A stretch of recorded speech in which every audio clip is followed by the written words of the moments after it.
আসসালামু আলাইকুম রহমতুল্লাহি আবরাকাতু। হিন্দু ভাইদেরকে নমস্কার। তো বন্ধুরা, আজকের আমি আপনাদের সামনে যে বিষয়টা নিয়ে আলোচনা করব এবং যে বিষয়টা সম্পর্কে বলবো, শত্রু দমন করার সবথেকে পরীক্ষিত তাবিজ এবং কিভাবে শত্রু দমন করতে হয়, সমস্ত বিষয় এই ভিডিওটার ভিতরে আমি আপনাদেরকে বলে বুঝিয়ে দেওয়ার চেষ্টা করব। তো বন্ধুরা, ভিডিওটা প্রথম থেকে শেষ পর্যন্ত দেখার অনুরোধ রইল এবং এই তাবিজের সমস্ত নিয়ম এবং ডিটেলস আমি আপনাদেরকে বলে বোঝাবো এই ভিডিওটার ভিতরে।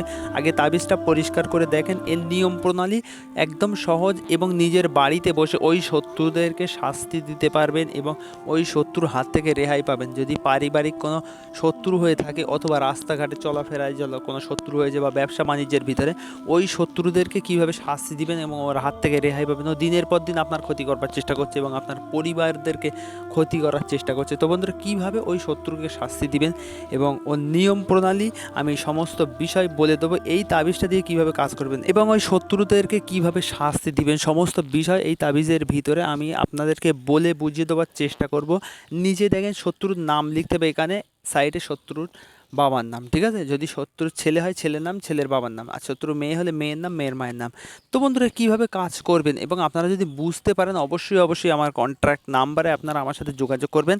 আমি পরিষ্কার করে বলে বুঝিয়ে দেওয়ার চেষ্টা করব এবং ব্যক্তিগত কাজের জন্য আপনারা আমার সাথে যোগাযোগ করতে পারেন।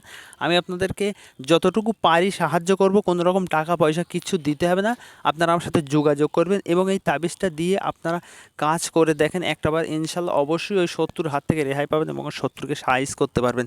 তো এর নিয়ম প্রণালী আমি আপনাদেরকে বলে দিব এবং তার আগে যারা চ্যানেলে নতুন এসে ভিডিওটা দেখছেন, অবশ্যই লাল কালার সাবস্ক্রাইব বাটনে হাত দিয়ে চ্যানেলটা সাবস্ক্রাইব করবেন এবং পাশের বেল নোটিফিকেশনটা অল করে দেবেন। বন্ধুরা, এই তাবিজের নিয়ম একদম সহজ এবং আপনারা নিজের ঘরেতে বসে এই তাবিজটা দিয়ে কাজ করতে পারবেন। এবং যদি বুঝতে অসুবিধা হয় বা আপনারা নিজের থেকে কাজ করবেন, যারা অসুবিধা হচ্ছে, কোনো রকম প্রবলেম হচ্ছে, আপনাদেরকে বুঝতে অসুবিধা হলে আপনারা আমার সাথে অবশ্যই যোগাযোগ করবেন। এবং এই তাবিজের নিয়মটা আমি আপনাদেরকে বলিয়ে দিচ্ছি, আগে পরিষ্কার করে নিয়মটা শুনে নেন। এই তাবিজটা পরিষ্কার করে সাদা কাগজে লাল কালি দিয়ে অঙ্কন করবার পরে, ছেলে না, যদি শত্রুর ছেলে হয় ছেলের নাম, ছেলের বাবার নাম, আর শত্রুর মেয়ে হলে মেয়ের নাম, মেয়ের মায়ের নাম, দুই সাইডে লিখলেন।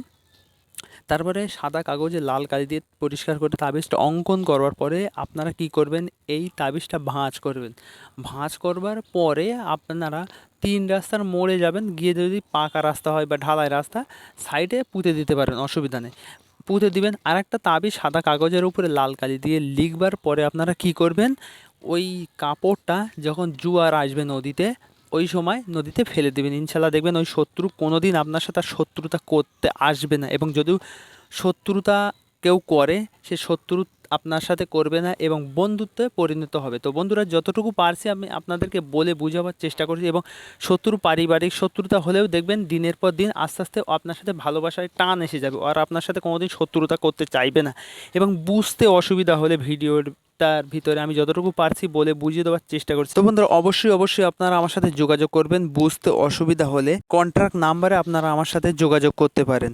তো বন্ধুরা, ওই শত্রু আপনার আর কোনো ক্ষতি করবে না এবং ওই শত্রু আপনাকে বন্ধুর মতো ভাবতে শুরু করবে। কোনো রকম শত্রুতা তো দূরের কথা, ও আপনার কোনো রকম ক্ষতি কিছু চাইবে না। তো বন্ধুরা, যতটুকু পারছি আমি আপনাদেরকে বলে বুঝিয়ে দেওয়ার চেষ্টা করছি এবং বুঝতে অসুবিধা হলে বা আমার কথাবার্তার ভিতরে যদি ভুল ত্রুটি হয়ে যায়, নিজের ছোটো ভাই হিসেবে মাফ করে দেবেন এবং আমার যোগাযোগ নাম্বারে আপনারা আমার সাথে যোগাযোগ করবেন। আমি চেষ্টা করব যতটুকু পারবো আপনাদেরকে পরিষ্কার করে বলে বুঝিয়ে দেওয়ার চেষ্টা করব। তো বন্ধুরা, আজকের এই পর্যন্তই, কি আপনাদের সাথে দেখা হচ্ছে নেক্সট ভিডিওয়। ততক্ষণের জন্য আপনারা ভালো থাকবেন, সুস্থ থাকবেন। ধন্যবাদ বন্ধুরা।